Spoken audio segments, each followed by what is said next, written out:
Hello guys, I am Mr. Jahan. Welcome to my another video.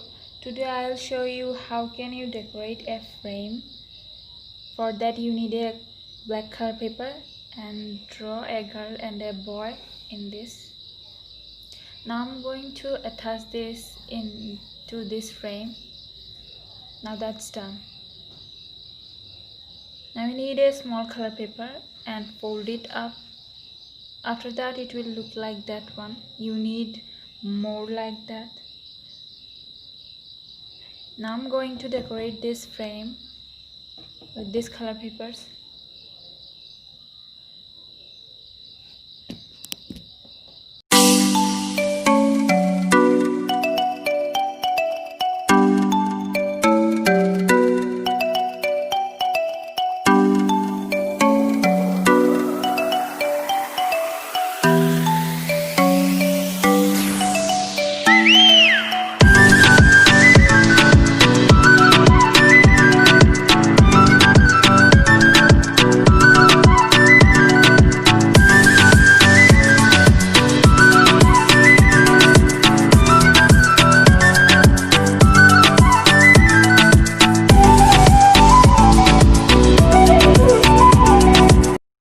Now it's time for the second decoration, and for that you need a frame and you need to draw a guitar in that. After that you need to color paper and cut it out.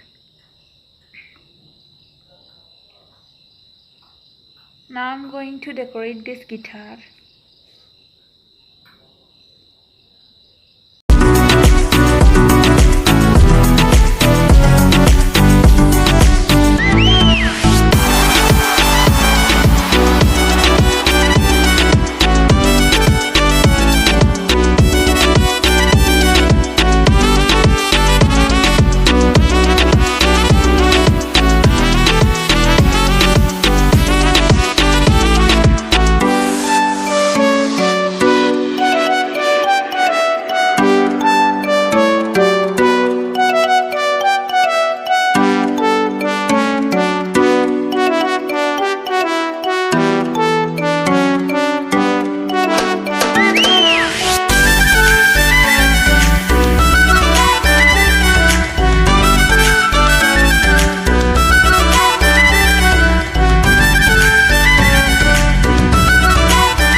So guys, if you like my videos, please subscribe my channel and press this bell icon and hit on the